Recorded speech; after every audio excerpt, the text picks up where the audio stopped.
Come down here with me a minute. Mind your head on that beam. There you feel how the air changes? Cool and dry and still. Now look up. You see that? Hanging up there in the dark, wrapped in cloth, dusted white with salt. That's a whole hindquarter of pork. And that little crock down on the shelf, sealed over with a cap of white fat, there's a winter's worth of meat sitting in there. And this jar here, in my hand, hold on, let me get it in the light. This jar right here holds meat that is more than 10 years old. 10 years. No refrigerator, no freezer, no electric run to this cellar at all, not one wire. And a man could open it today and eat it, and it would feed him just fine. Now the modern world will tell you that is flat out impossible. Dangerous even.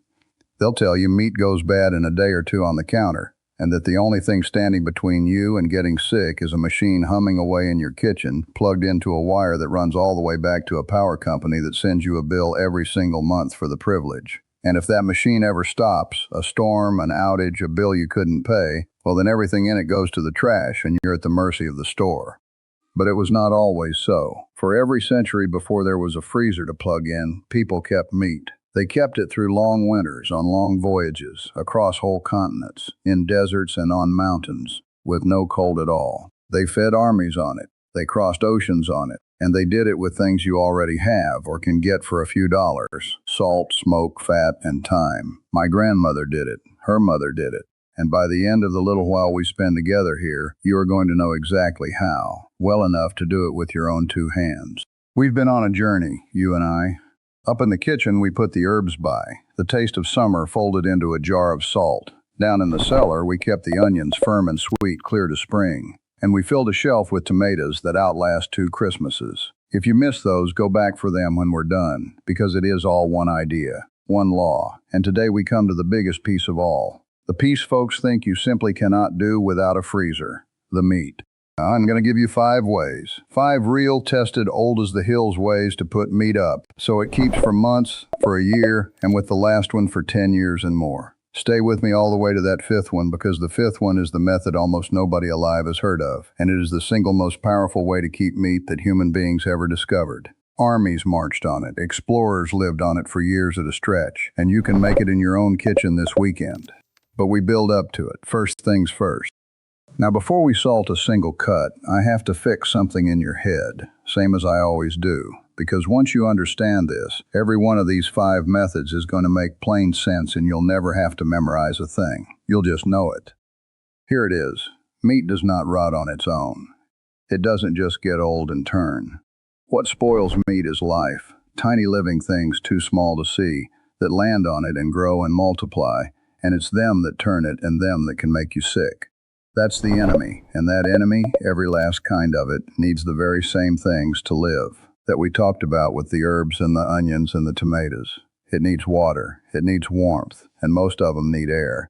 Take those away, even one of them, but the more the better. And the enemy sits there helpless, can't grow, can't spread, can't touch your food. So everything we do today does one of 3 things, or 2 of them, or all 3 at once. We pull the water out, we keep it cool, and we lock the air away. That is the whole of it. Salt pulls the water out, smoke dries it, and lays down a coat the enemy hates. Fat seals the air away. Heat in a sealed jar kills the enemy outright and keeps new ones from ever getting in. And the great old trick at the end does nearly all of it at once, which is exactly why it keeps the longest. Keep that law in the back of your mind. Water, warmth, air, and watch how every method robs the enemy of one or more. All right, let's put some meat up. The first way, and the oldest and the plainest, is salt. Just salt. A box of plain salt, a couple of dollars, is the single most powerful food keeper the world has ever known. And for most of human history, it was worth its weight in silver for exactly this reason. Whole cities were built on the salt trade. Wars were fought over it, and it was all for this, to keep the meat. Here is why it works, and it's beautiful in its simpleness. Salt is thirsty. Pack it up against meat, and it reaches right into the flesh and pulls the water out of it, draws it out and draws it out, and at the same time it soaks into the meat itself. And the enemy, the little spoilers, they cannot live in that. No water for them to grow in, and a flesh gone too salty for them to stand. You've starved them, and you've poisoned their well, both at once. Well, the everyday way to do this, the way a homestead family did it with a fall hog, is dry salt curing. And the classic of it is salt pork. You take your pork, the belly, the fatty side cuts, the pieces thick with fat, and you cut it into slabs. You get yourself a crock, a good stoneware crock or a clean wooden box or these days a food-grade plastic tub. And you lay down a bed of salt in the bottom, a good half-inch of it. Then a layer of meat, packed tight, and you bury it, you pour salt over it and around it and into every crack until you cannot see one bit of pink. Then another layer of meat, and bury that, salt all around, and on up until your crock is full, finishing with a thick blanket of salt over the very top. Every piece of meat wrapped in salt on all sides, touching no other piece of meat, touching nothing but salt. And then you set it somewhere cool, that cellar, that cool north room, and you leave it be. The salt goes to work. In a day or two, you'll see brine start to gather in the bottom. The water the salt is pulling out of the meat, and that's exactly right. That's the enemy's water being marched out the door. Some folks pour that off and add fresh salt. Some let it sit in its own brine. Either way, in a few weeks that pork is cured through, and it will keep for months and months in that cool place. A year even. No cold needed. When you want some, you take out a piece, and because it's salty, good and salty, you soak it in fresh water overnight, changing the water once or twice to draw the extra salt back out. And then you fry it, or you drop it into a pot of beans or a soup or a mess of greens, and it flavors the whole pot and feeds the whole family. That is salt pork. That is a couple hundred years of poor families and rich families alike getting through the winter, and it starts with a $2 box of salt. Now let me say the honest word here, because I will never tell you a thing is safe and leave out the catch. For plain salt keeping like this, you use enough salt. You do not go light on it to save a few pennies or spare your tongue. The salt is the whole protection. A skimpy cure is a spoiled crock, or worse. Use plenty, keep it cool, and keep it covered from dust and flies, and salt will not fail you. It has not failed a family in 1,000 years, but respect it. Enough salt and cool and clean. Those are the rules, and you don't bend them. The second way is smoke, and this is where we get to that smokehouse I promised you back with the tomatoes. Now, smoke and salt are partners. They nearly always work hand in hand, but smoke brings something of its own to the fight. It does two things. First, a slow smoke, over many hours, dries the surface of the meat and dries it deep. And you know by now that dry meat is meat the enemy can't grow in. And second, the smoke itself lays down a coat on the outside of the meat, a thin skin of the very stuff in wood smoke, and the enemy hates that coat, won't cross it. So smoke dries and smoke shields. The way it was done, and still is by folks who know, is you salt or brine your meat first. A ham, a side of bacon, a fish, a bird, and then you hang it in the smokehouse. And a smokehouse is nothing fancy, understand. It's a small, tight little building, or even a barrel rigged up, with a low smoky fire of hardwood set well away or down low, so it's cool smoke, not a cooking heat. And you hang your meat up in that cool smoke, and you keep that fire smoldering, low and steady, for a day, 2 days, sometimes longer for a big ham, feeding it just enough wood to keep the smoke rolling, but never letting it flame up hot. Hickory, apple, oak, maple, the hardwoods, never a pine or a resinous wood. Those turn it bitter and black. And when it comes out, that meat is transformed.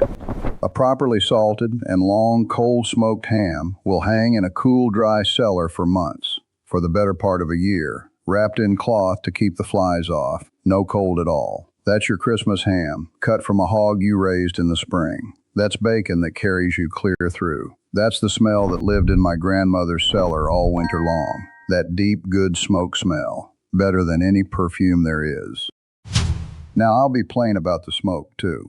There's cold smoking, which flavors and preserves but doesn't cook. And there's hot smoking, which cooks the meat through as it smokes. The long-keeping kind, the kind we're talking about, leans on that cold smoke plus a real cure of salt underneath it. The smoke alone is not enough. It's the salt and the drying and the smoke all together that keep it. Do the cure right. Keep it cool, and you've got meat that hangs for months. Half the work is in the salting. The smoke is the crown on top. The third way is fat, and this is one of the prettiest and most forgotten tricks in the whole book. You cook the meat, and then you seal it away from the air under a cap of its own fat. The old French called it confit, but every farm wife on every continent knew some version of it, and it comes down to this. The enemy, most of the worst of it, needs air to work. Take the air away, and you've beaten it. Here's how it goes. You take your meat, pork, duck, goose, a fatty bird or a fatty cut works best, and you cook it low and slow, gently, submerged right down in fat, lard, or its own rendered fat. Cook soft and done all the way through. Then you pack that cooked meat down into a clean crock or a jar, and you pour the warm liquid fat over the top of it, all the way over, until every bit of meat is drowned under fat with not one piece poking up into the air. And as that fat cools, it goes hard, a solid white seal, an airtight lid of fat sitting right on top of the meat. No air can get down to it. And you keep that crock in the cool and the dark, and it holds for months. The meat down under the fat stays good and rich and ready, and when you want a meal, you dig a piece out, warm it up, and press the fat back down over what's left to seal it again.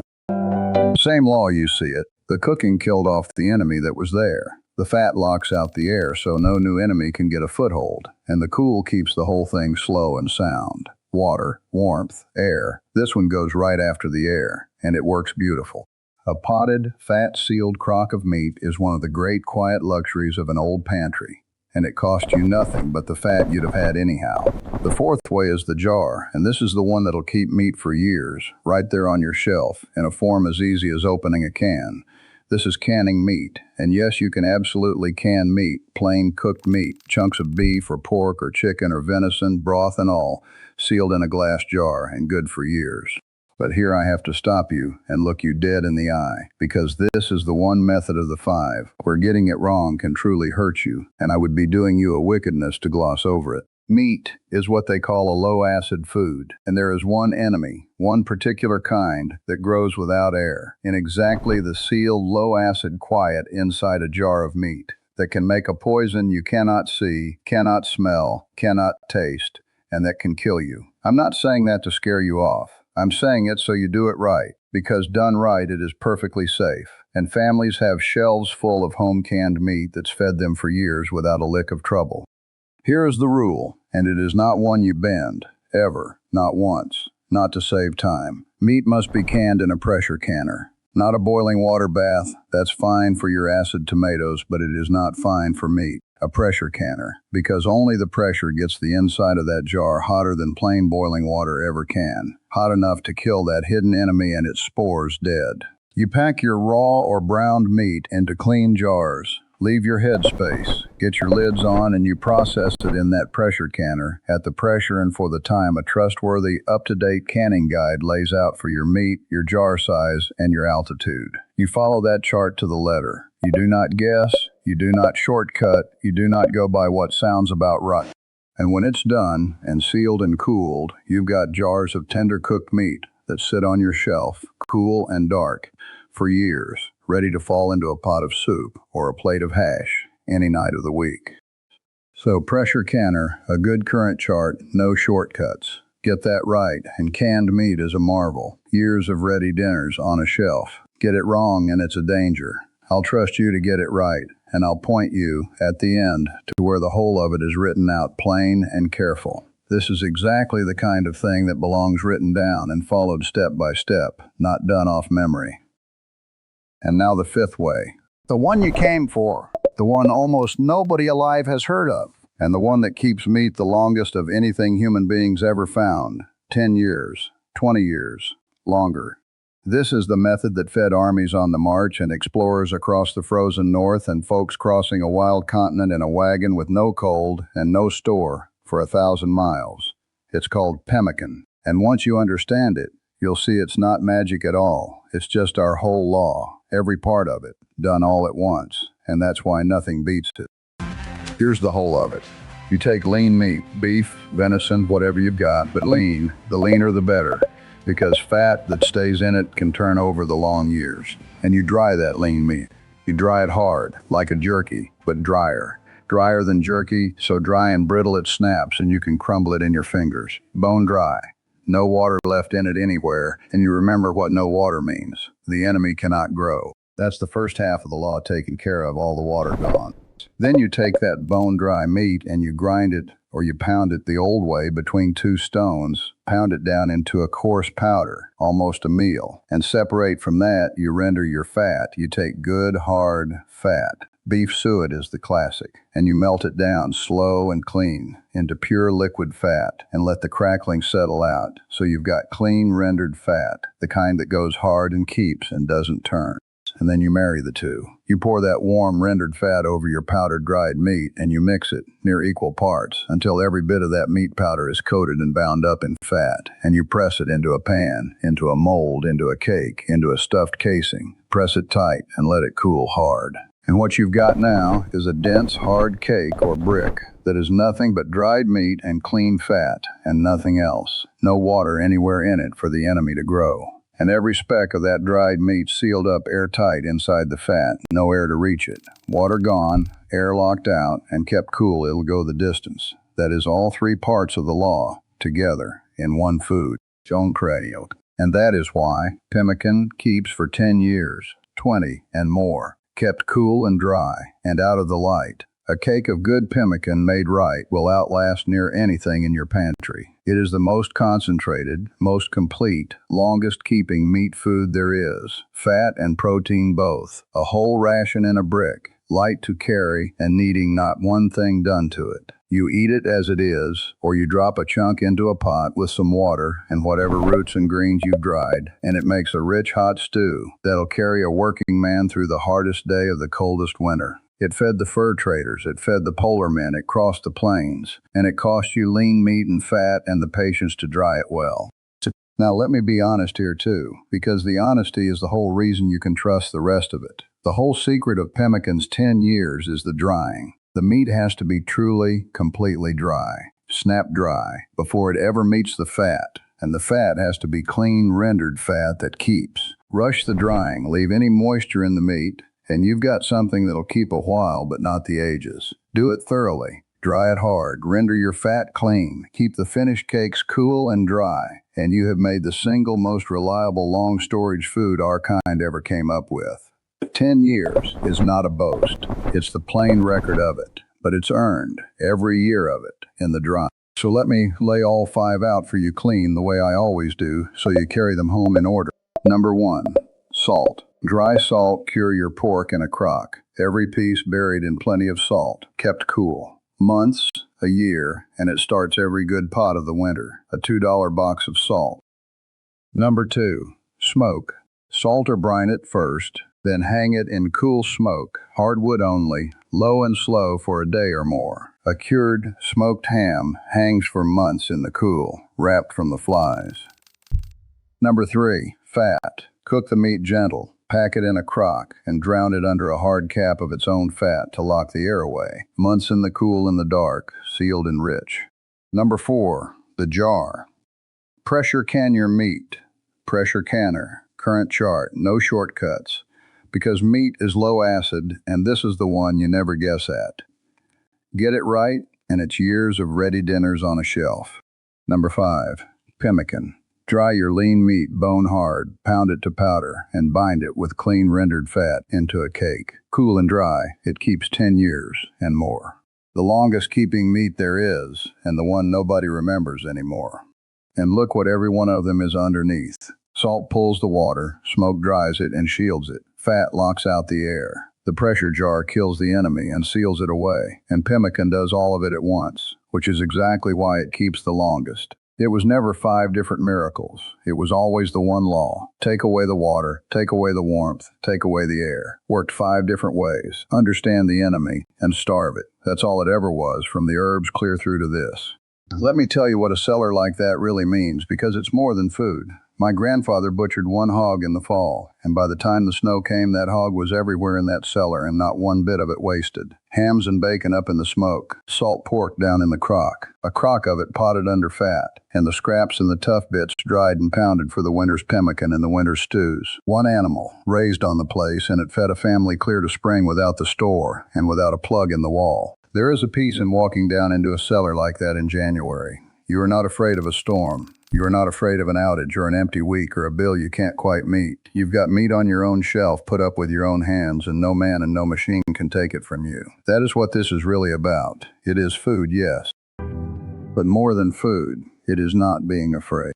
Now let me put the plain dollars on it, the way I always do. A freezer full of meat is a fine thing right up until the power goes for 3 days, and then it's a barrel of spoiled meat and a heartbreak. But meat put up the old ways asks for no power at all. Not a watt, not a wire, not a bill, not ever. Salt is a couple of dollars. A smokehouse is scrap wood and a little fire. Fat you've already got. And the meat itself, bought in the fall when it's cheap and put up by your own hand, comes to a fraction of what the store charges you all winter for worse. A family that learns these 5 ways is a family that will never again pour a freezer full of meat into the trash after a storm and never again be wholly at the mercy of the store shelf. That's real money kept, year on year, and a security you cannot buy at any price. I know there's a lot here, and I know some of you are already reaching for a pencil, and I want you to have it all laid down right. Every step, every salt measure, every safe canning time, every ratio for the pemmican, all of it in order and none of it left to memory. That's exactly the kind of thing my friends Amos and Rebecca put together in that almanac I keep telling you about. They gathered all 90 of these old methods into the one book, the salting and the smoking and the potting and the canning and the long keeping, with the materials and what each thing costs and what it saves you against the store, in the safe way written out plain so you never have to guess. If you'd like the whole of it in your hands instead of just in your head, it's waiting for you down in the description. There's no rush on it. It'll keep. Everything worth having keeps. So this fall, when the meat comes in, don't you lean the whole of it against a machine and a wire and a bill. Salt some, smoke some, pot some under fat, can some in the jar, careful and right, and pound a good winter's pemmican for the cold ahead. Fill a shelf that no storm can shut off. Put your meat up. And we're not done, you and I. Because a cellar full of meat and a shelf full of jars is a mighty thing, but a pantry stands on more than that. There's the bread grain and the beans and the roots down in the sand and the eggs and the butter and the milk kept without a fridge, the everyday staples that a family eats 3 times a day all winter, put up and stored the old plain way. That's where we go next, and it's the piece that ties the whole pantry together.